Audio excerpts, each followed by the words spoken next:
in this trail system. I mean, it's absolutely fabulous. And before I go on, I have to kind of give thanks to some people that don't get it very often, like Kristen, because Kristen came here and said, hey, you know what, you guys need to modernize. And we did, and look at the board that you now have running this organization, highly professional. In the old days, as you'll see, we did things differently. So when my grandparents came to ski in the Methow Valley, that's kind of what they had. But really, this guy right here, Dave Chandler, who many of you know, is really one of the most undersung heroes of this trail system, because at that time he was the cross-country ski buyer at Recreational Equipment in Seattle, which a bunch of you who worked there know it well. And at that time, Jack Barron, who built Sun Mountain Lodge in the late 60s, decided that he wanted to have a winter ski program. So he didn't know anything about skiing or anything, so he called up Jim Whitaker, figured he'd know. And Jim Whitaker passed the message on to Dave. And so Dave came over here with a couple of friends and skied around a little bit and liked it. And said, okay, that's it, we're going to do something. So they put together the first group of guests ever to come to Sun Mountain Lodge to go cross-country skiing. They hired a bus, and I don't know how many they had, and the old Sun Mountain Road was a little curvier. The bus went off the road. They had to open the emergency exit in the back, climb out of the bus, and carry all their gear up to Sun Mountain, which, by the way, was unheated at the time. So they all built fires in the fireplaces, and the next day they skied around and had a great time. And so the ski program began after Dave's sort of pioneering this, and then for the next few years Dave actually helped design, build, and he was actually out there with a chainsaw developing some of the trails. Well, at about the same time, Sal and I started cross-country skiing. We were downhill skiers coming to Seattle in 1970 from Michigan. And REI offered this special deal: learn to cross-country ski free. Show up at what is now just past Hayek. Forget the name of the place. Anyway, guess who the instructor was? It was Dave Chandler. And so he taught Sal and I to ski. And at that point, cross-country skiing had no groomed trails. No wax skis weren't invented yet. We had wooden skis, bamboo poles, and we assumed right away that you put these skis on and you went cross-country. That's what we did, and there was no reason that we couldn't camp overnight. This is near Blewett Pass with a view of Mount Stewart. You can see our beautiful wood skis, and so we started going all over the place and fell in love with the sport. And then we decided that we wanted to be hippies in the hills, and so we started looking for cheap land. And you can laugh now, but at that time, cheap land was right here in the Methow Valley. And we drove into the valley in spring and saw the wildflowers, the snow, and we said, we gotta live here. So we bought 40 acres off the Twist River Road, way up in the hills, in a place called Elbow Canyon, not Elbow Coulee, Elbow Canyon. We built a little cabin there and just skied the hills around our little cabin. Wood skis, hills, yeah, why not? So, good snow in those days, in the early 70s. So we thought, well, you know, this is a great place, but we really can't be hippies in the hills. We don't know how to do that. We don't know how to farm. We don't know any. So we started talking to Sun Mountain Lodge, and oh, and by the way, that was right about the time that the North Cascade Highway opened for the very first time, and so we could begin to ski in the high mountains. That's up by Early Winter Spire, as most of you probably recognize.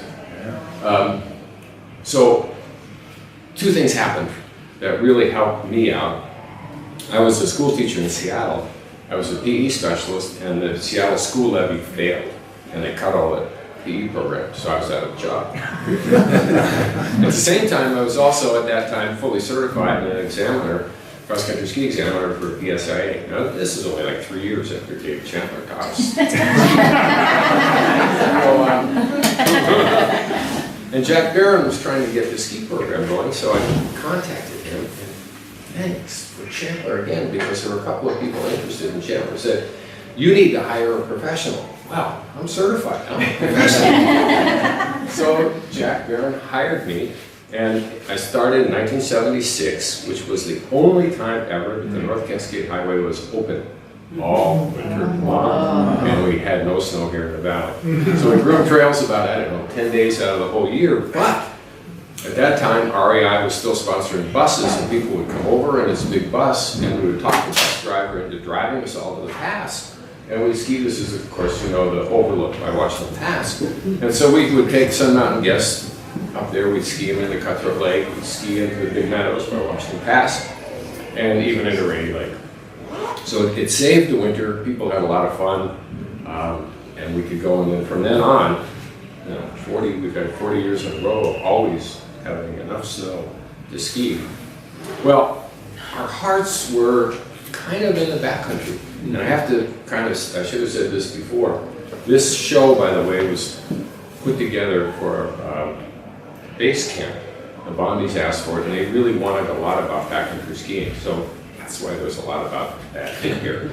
But also, it was a lot of our roots of starting this whole thing.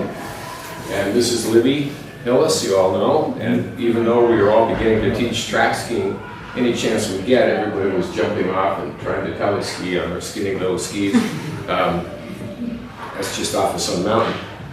And we also emphasized the off-trail skiing around Sun Mountain. This is the thing called Soaring Hawk. If you go to the top of Thompson, the very, very top, and then slightly down the other side, just where Meadowlark turns off, and leave the trail system and head up that way, you get to Soaring Hawk, which was on our maps. We talked about it. People skied there because, remember, the grooming was not quite what it is today. That's the top of Soaring Hawk.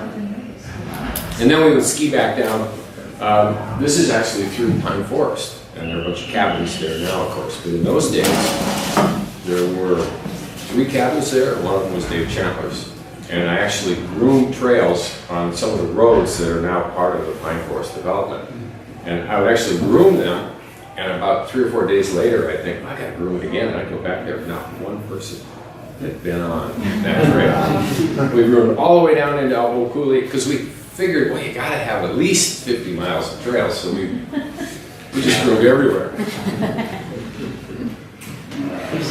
So a lot of locals at that time were, as I said, interested in backcountry skiing. This is Jeff Childs, by the way. And this is Harts Pass in probably June. Just touring up there one time.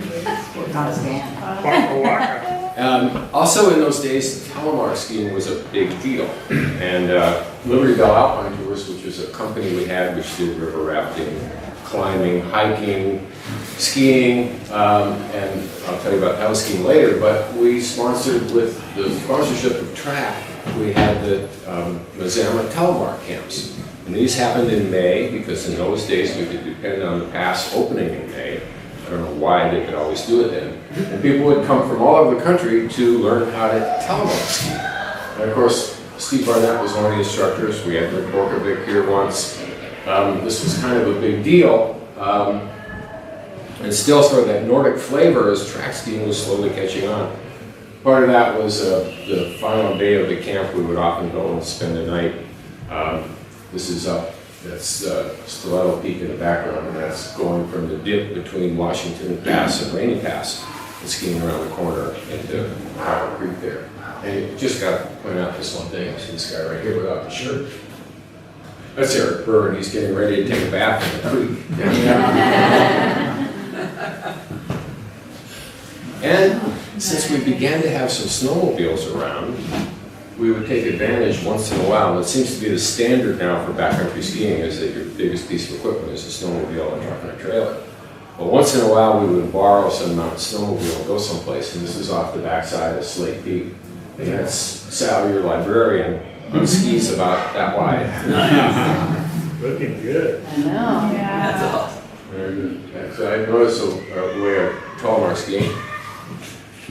And in the fall, they would keep the highway open a little longer, and so often we could get up there and ski. And this, of course, is up towards Heather Pass, Dale Caulfield, climbing up there. And your board member Brett Allenboy doing part of a birthday tour one May. And so these characters, I think, were, at least for me, really important to a lot of touring that we did in those days. And of course, on the left is Eric Burr, and on the right is Steve Barnett, who wrote the book Cross Country Downhill and garnered a lot of excitement in Telemark skiing. And the three of us went skiing any chance we got. We're always up there going someplace. And Steve's hands are those snake skins, if anybody remembers those. Kind of a funky climb to skin. But we were always on cross country skis, and of course, Barnett, being the telemark guru, was always telemarking. And Eric Burr, of course, being the first person to ever be a pro patrol on pins and cross country skis, was doing his famous Burr turn. You notice the tips are just a little wider apart as he's going around. And I had the privilege of skiing with these guys all over the place up there. Except once in a while Eric would screw up. That's the backside of that's the 18th one, November. And we'd try and go to places we probably shouldn't. Well, as time went on, alpine touring stuff began to take over, and I think Dave Williams, who used to groom for us and who's passed now, was one of the first to begin to switch over to alpine touring stuff. This is, of course, one spring day at the pass. And the Nordic end of high mountain skiing sort of disappeared from our world. Well, I mean, come on, we're all skiers. And we all want to ski powder. We all want to get up in the big mountains because we want to make tracks like that. Mm-hmm. So early on, this guy, I don't know, many of you know him, this is Eric Sanford. He moved to Mazama in the late 70s to start a guide service. His idea was to have a climbing school, and it quickly blossomed into all kinds of things, including river raft trips.